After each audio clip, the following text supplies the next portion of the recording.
Question says, arrange the following compounds in increasing order of their reactivity towards nucleophilic addition reaction. These are the given compounds in option 1 and option 2.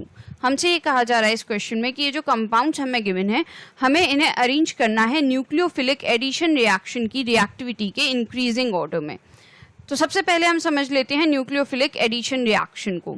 तो basically यहाँ पे क्या हो रहा होता है, ये C double bond O, A और ये B. यहाँ पे ये हमने एक एल्डिहाइड कह लीजिए, कीटोन उसको रिप्रेजेंट कर दिया, और यहाँ पे एक न्यूक्लियोफाइल आकर के अटैक करेगा इस कार्बन पे, और ये बॉन्ड जो है ये इस तरफ शिफ्ट होगा. तो यहाँ पे इस तरीके से हम इसको रिप्रेजेंट कर देते हैं. डबल एरो हमने यहाँ पे बना दिया है. आप चाहो तो इसको इस तरीके से भी रिप्रेजेंट कर सकते हो, लाइक दिस. तो यहाँ पे फॉर्म हो जाएगा कंपाउंड कुछ इस तरह. ए था यहाँ पे बी था, ये यहाँ पे आ गया न्यूक्लियोफाइल, और यहाँ पे ये जो O था इसके ऊपर आ गया नेगेटिव चार्ज. हम यहाँ पे ये जो कॉन्फ़िगरेशन दिखा रहे हैं ये कॉन्फ़िगरेशन नहीं होती, ये सिर्फ हमने कंपाउंड यहाँ पे बनाया है इस तरीके से. अब इस पे क्या होता है, प्रोटॉन का एडिशन होता है, H पॉजिटिव आकर के अटैच होता है, और ये काफ़ी फास्ट स्टेप होता है. तो अब यहाँ पे क्या होगा, ये कुछ इस तरीके से हो जाएगा, इसके साथ होगा न्यूक्लियोफाइल, और यहाँ पे आ गया ये OH, और ये हो गया A, और ये हो गया B. तो जनरली जो एल्डिहाइड्स होते हैं उनके लिए ये जो रिएक्टिविटी होती है न्यूक्लियोफिलिक एडिशन रिएक्शन की, वो ज़्यादा होती है एज कम्पेयर टू कीटोन्स. उसका रीज़न ये है, कीटोन्स के केस में ये जो कार्बोनिल कार्बन होता है, कार्बोनिल ग्रुप का ये जो कार्बन होता है, इससे दो बल्कि जो है ग्रुप अटैच होते हैं, तो स्टेरिक हिंड्रेंस कॉज कर रहे होते हैं, और एल्डिहाइड के केस में ऐसा नहीं होता. तो इस वजह से जो एल्डिहाइड्स होते हैं उनकी जो रिएक्टिविटी होती है वो ज़्यादा होती है as compared to the ketones. तो दैट मीन्स जैसे जैसे बल्कियर ग्रुप्स इससे अटैच होंगे इसकी जो रिएक्टिविटी होगी वो डिक्रीज करेगी. अब अगर हम यहाँ पे देखें ऑप्शन 1 में हमें गिवन है इथेनल. इथेनल इसको अगर हम रिप्रेजेंट करें तो कुछ इस तरह कर सकते हैं, CH3, C double bond OH. इसके अलावा हमें गिवन है यहाँ पे प्रोपेनल. प्रोपेनल इसको हम कुछ इस तरह रिप्रेजेंट कर सकते हैं, CH3, CH2 एंड CHO. इसके अलावा हमें यहाँ पे गिवन है प्रोपेनॉन. प्रोपेनॉन तो उसको हम कुछ इस तरह रिप्रेजेंट कर सकते हैं, CH3, C double bond O, CH3. और हमें गिवन है यहाँ पे ब्यूटेनॉन, उसको हम नीचे मेंशन कर देते हैं. हमें यहाँ पे गिवन है ब्यूटेनॉन, तो पहले हम स्ट्रक्चर बना लेते हैं फिर उसका नेम मेंशन कर देंगे. तो ये हो गया CH3, C double bond O, यहाँ पे हो जाएगा ये CH2, और ये हो गया फिर CH3. तो ये है ब्यूटेनॉन.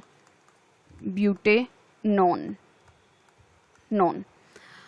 अब इस केस में हम देखें, जैसा कि हमने कहा था एल्डिहाइड जो है वो ज़्यादा रिएक्टिव होते हैं एज कम्पेयर टू कीटोन. अब ब्यूटेनॉन में ज़्यादा बल्कियर ग्रुप जो है अटैच हैं, तो इसलिए ब्यूटेनॉन की जो रिएक्टिविटी होगी वो कम होगी. तो यहाँ पे सबसे कम जो रिएक्टिव होगा वो ब्यूटेनॉन होगा. और अगर हम बात करें सबसे ज़्यादा रिएक्टिव जो होगा वो होगा इथेनल यहाँ पे सबसे ज़्यादा रिएक्टिव होगा. तो ये जो रिएक्टिविटी होगी इनकी कुछ इस ऑर्डर में होगी. ब्यूटेनॉन सबसे कम रिएक्टिव होगा, इससे ज़्यादा रिएक्टिव होगा प्रोपेनॉन, इसके बाद में रिएक्टिव होगा प्रोपेनल, क्योंकि हमने कहा था कीटोन से ज़्यादा रिएक्टिविटी होती है एल्डिहाइड की. अब एल्डिहाइड में भी प्रोपेनल और इथेनल में इथेनल इसलिए ज़्यादा रिएक्टिव है क्योंकि इससे कम बल्कियर ग्रुप अटैच है एज कम्पेयर टू प्रोपेनल. तो सबसे ज़्यादा रिएक्टिव हो जाएगा इथेनल.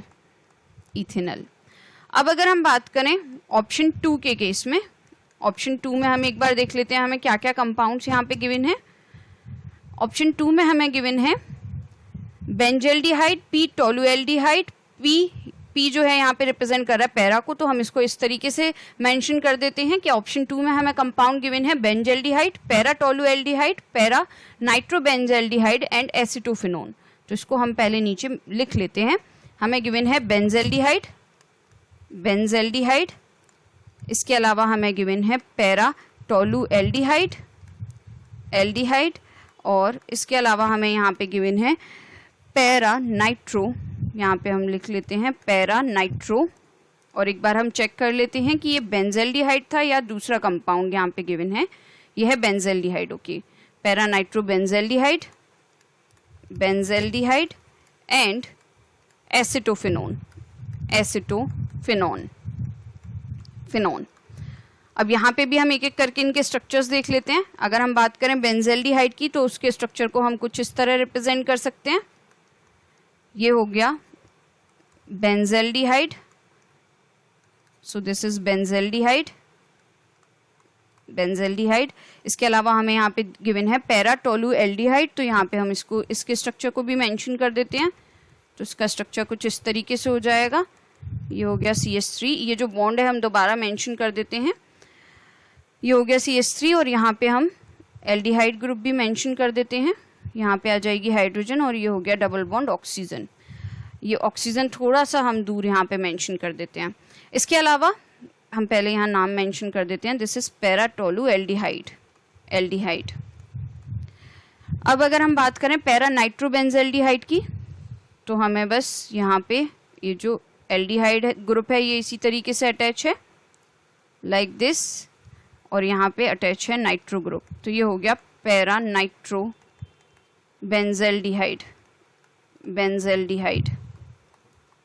और इसके अलावा हमें यहाँ पे गिवन है एसिटोफिनोन, एसिटोफिनोन। तो इसका स्ट्रक्चर भी हम यहाँ पे मेंशन कर देते हैं। ये हो जाएगा कुछ इस तरीके से, यहाँ पे आ जाएगा CH3 और ये हो गया हमारा यहाँ पे कीटोन। तो ये यहाँ पे कार्बन के साथ में बॉन्ड है। आप चाहो तो इसको थोड़ा इस तरीके से भी रिप्रेजेंट कर सकते हैं। मैं दोबारा यहाँ पे मेंशन कर देती हूँ इसको लाइक दिस। ये हो गया यहाँ पे कीटोन ग्रुप। ये है एसिटोफिनोन, तो हम यहाँ पे लिख देते हैं this is acetophenone, acetophenone, phenone. अब यहाँ पे इस केस में हम किस तरीके से फाइंड आउट करेंगे कि किसकी रिएक्टिविटी ज़्यादा होगी और किसकी कम होगी। तो इसके लिए यहाँ पे हम कॉन्सेप्ट यूज़ करेंगे इलेक्ट्रॉन विड्रॉइंग ग्रुप और रिलीजिंग ग्रुप का। जब इलेक्ट्रॉन विड्रॉइंग ग्रुप अटैच होंगे तो उस केस में जो है रिएक्टिविटी इंक्रीज कर जाएगी। जैसे इलेक्ट्रॉन विड्रॉइंग ग्रुप हो गया ये NO2 ग्रुप, ये अटैच होगा तो दैट मीन्स रिएक्टिविटी इंक्रीज कर जाएगी। और इलेक्ट्रॉन रिलीजिंग ग्रुप अगर अटैच होंगे तो उस केस में रिएक्टिविटी जो है वो कम हो जाएगी। तो जैसे ये CH3 है, ये इलेक्ट्रॉन रिलीजिंग ग्रुप है, तो ये रिएक्टिविटी को कम कर देगा। तो यहाँ पे सबसे कम रिएक्टिविटी जो होगी वो होगी एसिटोफिनोन की।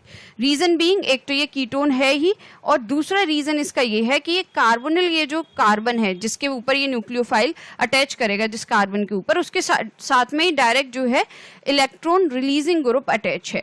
तो यहाँ पे हम इसको मेंशन कर देते हैं, हम इसको यहाँ पे मेंशन कर देते हैं कि सबसे कम रिएक्टिविटी होगी एसिटोफिनोन की।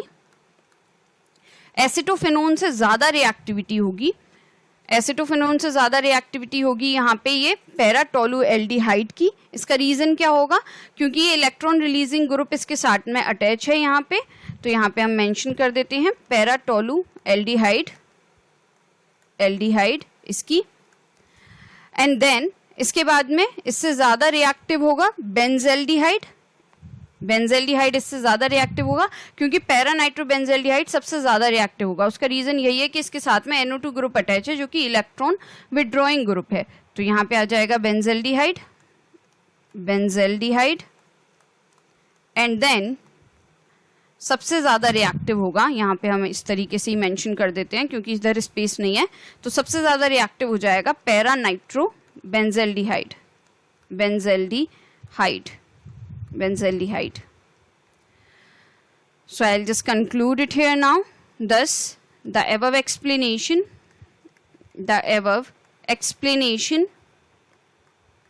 is required answer, required answer. I hope you understood the explanation. Thank you.